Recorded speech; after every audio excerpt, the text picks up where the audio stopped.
First, let me just record to you on behalf of the Salvation Army a sincere thanks for responding to this particular need.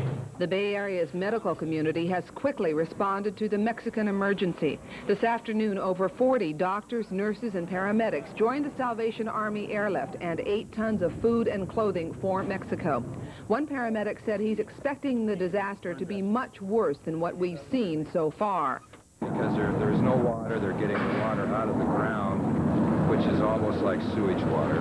And an Alameda doctor says he does not know what to expect. Well, I don't think anyone knows where to start. I think you take your chunk and do what you can. If everyone does that, then, you know, the chunk gets a little bit littler and littler. Right now, the Salvation Army says the most urgently needed medical supplies are for burn victims. The most urgent need right now is for medical personnel, doctors, nurses, and paramedics. And there was an appeal also for things like burn dressings and certain medical supplies. So you can gather from that, as we did, that there's a lot of suffering, and you'll be put to work almost immediately you get there. Salvation Army officials say over 200 people so far have volunteered to fly down and help the survivors.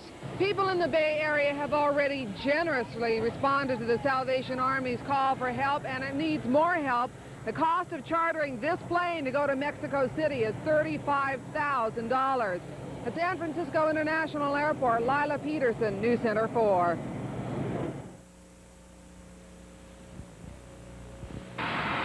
The moment they landed at the airport in Mexico City, the medical teams learned there was to be no break. They got the grim news from the local Salvation Army.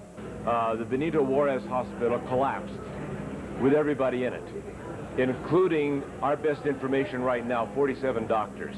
McHarg said they are still pulling bodies out of the rubble.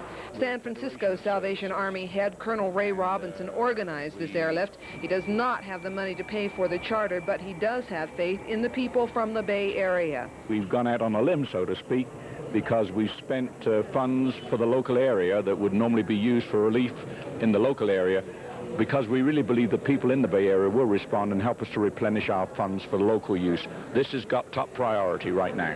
Local rescue teams say they need cash to buy supplies, and the people digging through the rubble need heavy gloves. You get a big slab of cement. It's a case of breaking it with a sledgehammer, with a pickaxe, and then moving the escombro out as best you can with your hands. If they wanted gloves, because their hands were bleeding. McHarg said the one good thing that might come from all this is a better impression of Americans. We appreciate you coming.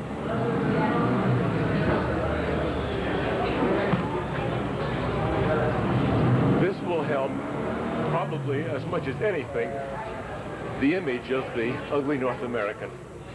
And we've got it. McHarg said he was in Alaska in 1964 during the earthquake there, and he said that was a Sunday school picnic compared to what he's seen here in Mexico City. He says the people of Mexico City can't take much more tragedy.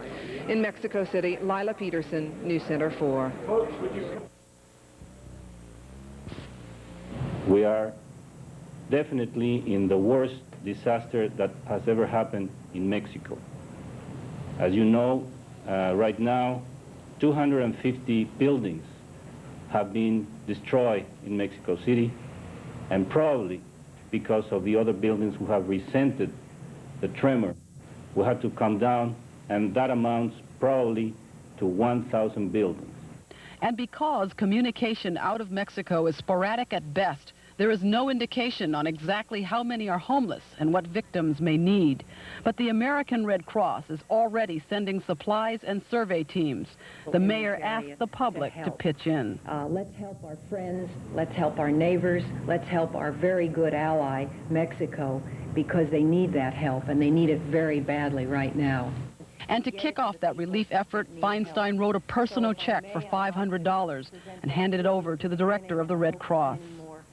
So that way, you know, they don't get too moist and mildew and nothing. Meantime, men with the Salvation Army's alcohol rehabilitation program loaded up boxes of clothing, blankets, sleeping bags, and other supplies. They hope to ship off 8 tons by chartered jet tomorrow. Your help is urgently needed, and monetary donations are preferred. You can send your checks to the Red Cross at 1550 Sutter Street, San Francisco 94109.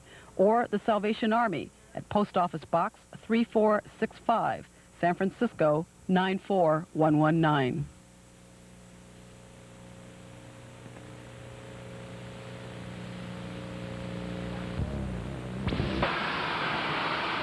The doctors and nurses who flew to Mexico City had seen devastation before in Vietnam, in Korea.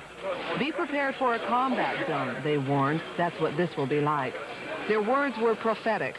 They were greeted at the Mexico City airport by an exhausted Salvation Army worker. The Benito Juarez Hospital collapsed with everybody in it, including our best information right now, 47 doctors. Healers weren't needed at Benito Juarez. Rescuers there needed body bags and prayers.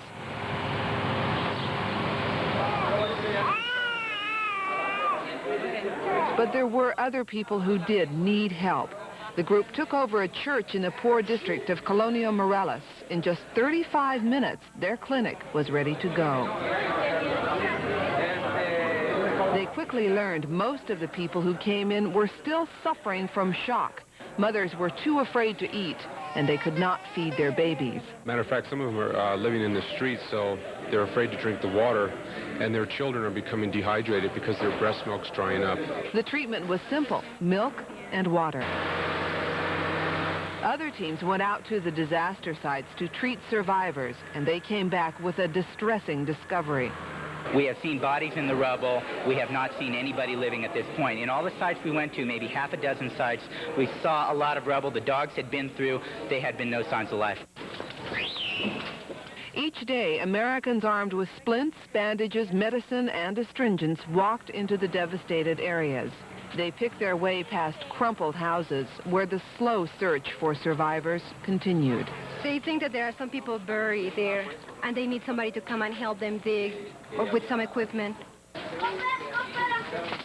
Their homes destroyed, they used whatever they could find and made tents in the streets. As the other medical teams had discovered, the people who survived the quakes were not badly injured. This day, they treated old people with diabetes and babies with ringworm. It's not a big deal. It's just a little infection on a girl's butt. No, they weren't major medical problems, but it showed these poor and forgotten that somebody cared. All through the city, people with buckets and pails hauled water out of the sewer system. The quakes had broken the water pipes. People at the Salvation Army Clinic handed out water purification tablets. At first we were passing out bottles, but the demand for the pills is so great that we're starting to just dole them out as needed. It was almost a full week before anybody in the government showed up in this neighborhood to help. For the first time today, government health workers are out on the street right here getting ready to inoculate people. And right down at the end of the street, you can see a demonstration taking place by people in this neighborhood who are angry that government has not done more to help them.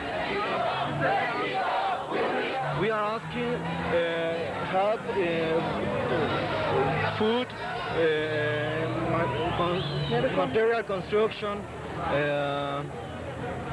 medical assistance. Some young Mexicans set up their own clinic. It was crowded with little help or medical supplies. By the end of the first week after the quake, the clinic set up by the San Francisco Salvation Army had treated about 700 people. They set hours at the clinic from 9 to 6 or 7 at night, but hours later, the knocking continued. How often does this knocking? All night. We could answer that door every 15 minutes and every hour. Finally, at midnight, the clinic was quiet. Worn out, doctors and nurses slept, wrapped in their sleeping bags. A Contra Costa fireman made up his bed on an examining table. Just before closing, you start seeing the little kids. Like yesterday, they were playing checkers. They had bottle caps for one and rocks for the other side, you know. And one of the nurses taught them how to jump, you know, jump men. And I don't know, it's just part of life and living, and something that you're not going to see in Concord or San Francisco. When you go home, how do you tell other people about this, what you've seen? How are you going to? I can't, excuse me. You can't. You just can't. It's unimaginable. And at the end of another long day, they too went off to sleep for a few short hours and to forget. Lila Peterson, News Center 4.